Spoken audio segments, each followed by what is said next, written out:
Assalamualaikum. Ngayon ay andito kami sa Calaba, bandang Natyagali. At dito kami nag-stay sa rest house ng kaibigan ni Habi. Kasama namin si ang aking hipag at saka si Najaf Izara. Nag-stay kami dito magdamag dahil nag-barbecue kami kagabi. At ngayon naman ay pagkatapos ng breakfast, late na nga kasi tanghali na. I-explore daw namin dito bandang sa may likod nila. Inaantay ko si kuya dahil saktong sinara na yung gate. Nakaramdam naman siya ngayon na gusto niyang mag-washroom. Okay. And sa buong paligid ko ay lahat pine trees. Okay? Walang ibang mga puno. Ang asawa ko naman ay andun sa taas. Kakentuhan niya yung kaibigan niya.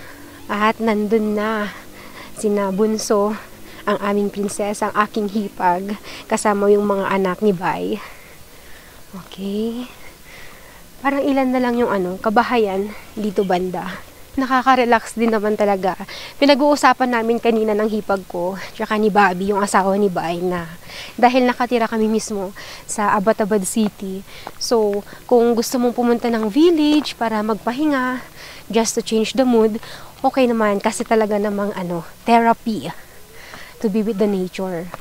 Pero sabi din namin na hindi kami magtatagal siguro kasi kapag nasanay ka na sa mismong city na matumira, gusto mo pag punta ka ng probinsya or village, mga lang, bakasyon lang talaga. Kasi dito malayo kami sa sa mga shops, ganyan. Meron namang mga store dito sa labas. Pero yung mga grocery stores na malalaki, syempre, babiyahe ka pa. Andun na, sinabunso, mga bata, kasama aking hipag. May mga ilang bahay pa pala dito. Nakakailang hakbang pa lang ako, pero medyo pagod na. Sabagay, pag dito siguro ako nag-stay ng mga ilang buwan. Yan, slim na tayo. Andyan na ang kuya. Okay. Malayo pa lang, tumatawag na ng mom. Come, kuya. Aramse. Aramse means slowly. What happened? Success? Nothing. Yeah. Success? Yeah. Kasi naman, kung ang tagal namin sa loob kanina, kung kailan nasa labas na kami, tsaka ka lang siya, gusto niya mag-washroom. Mom, look. What's that? Aba, may may pa-flower ang kuya namin. Where should I put this one? It have purple like veins. Thank you. Okay.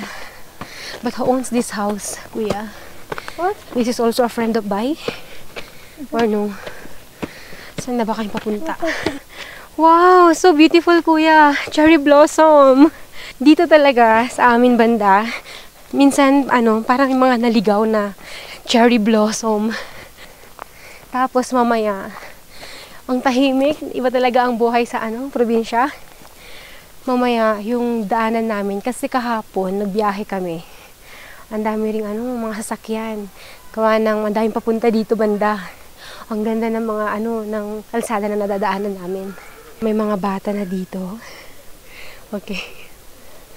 O, si kuya daw, gusto daw niyang mag-pictures dito. Magkaroon ng pictures. Tapos tong lalakaran namin, malit na bukid to tinataniman nila kasi tignan mo, bako-bako yung mga lupa. Gustong-gusto namin ng mga bata yung mga ganitong trip.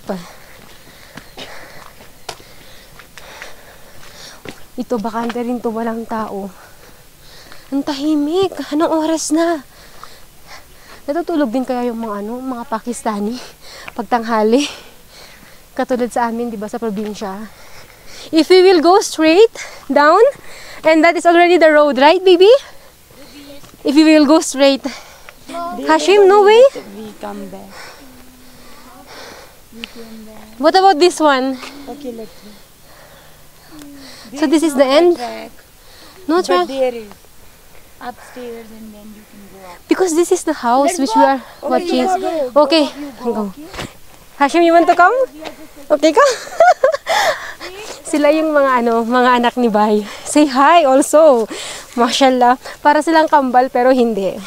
Panganay yung lalaki, si Hashim. Pangalawa si Fatima. Ang gaganda. Mashallah.